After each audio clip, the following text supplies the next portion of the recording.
भारत में इस वक्त तमाम एयरलाइंस के लिए करीब 560 विदेशी पायलट काम कर रहे हैं। हादसे का शिकार हुए विमान की कंपनी एयर इंडिया एक्सप्रेस में 125 विदेशी पायलट हैं, जबकि एयर इंडिया के मामले में यह आंकड़ा 250 है।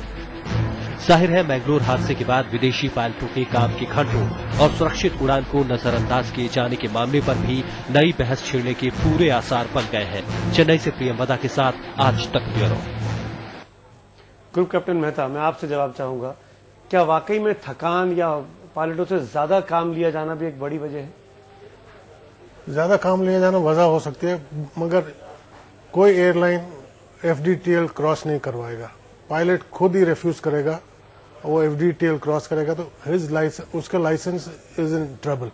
तो ये गलत होगा कहना कि ज्यादा काम करवाते हैं। जो ले डाउन प्रोसीजर है उसको बिल्कुल फॉलो करते हैं इंडिया में ऑल एयरलाइंस। बिल्कुल। एयर मार्शल सिंह साहब, मैं आपसे पूछना चाहूंगा, इस तरह की हमने सुना अभी एक्सपर्ट, एविएशन एक्सपर्ट कह रहे हैं कि जो विदेशी पायलट होते हैं उनके आपस में कोई यूनियन नहीं है, उनसे ज्यादा काम लिया जाता है क्योंकि वो सीधे मैनेजमेंट के अंडर में होते हैं।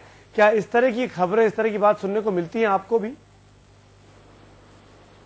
जी हाँ, बात तो सब तरह की सुनने को मिलती है, पर बजाय इसके कि उनके लिए एक और यूनियन बनाई जाए, अगर गवर्नमेंट चाहे और DGCA चाहे तो एक रेगुलेटर नियुक्त किया जा सकता है जो कि एयरलाइंस के किस तरह के व्यवहार हैं और एयरलाइंस किस तरह के ऑर्डर्स इशू करती है उनके ऊपर एक चेक रखी जाए। जैसा कि मैंने पहले कहा था कि क्या DGCA को जरूरत थी एक ऑर्डर इशू करने की कि पायलट्स को पूर्ण रूप से छूट देनी चाहिए कि वो ओवरशूट कर सके और उसके ऊपर कोई भी प्यूनिटिव एक्शन नहीं लेना चाहिए, क्योंकि DGCA को ये पता चला होगा कि बहुत सारी एयरलाइंस जो है प्यूनिटिव एक्शन लेती हैं। और क्या एयर इंडिया उनमें से एक एयरलाइन है जो अपने पायलट्स को इनकरेज नहीं करती है कि वो ओवरशूट एक्शन लें उस समय में भी जबकि उनकी फ्लाइट डेंजर में है?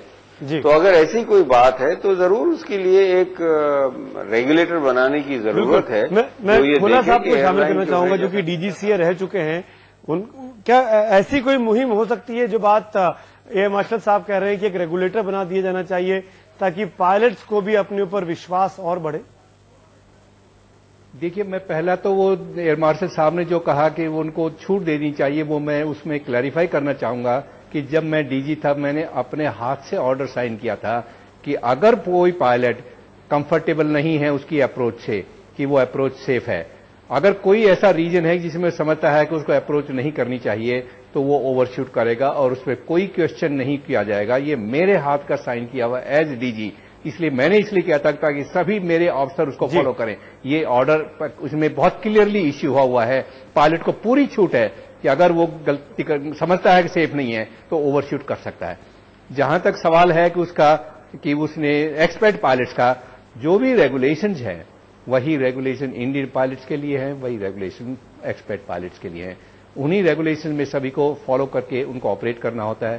तो ये सारी रेगुलेशन कोई एक्सपर्ट के लिए ही नहीं बनाई गई है कि वो इंडियन के लिए नहीं बनाई, सभी के लिए कॉमन है। उस रेगुलेशन में अगर इंडियन पायलट सेफ है तो एक्सपर्ट पायलट भी सेफ है।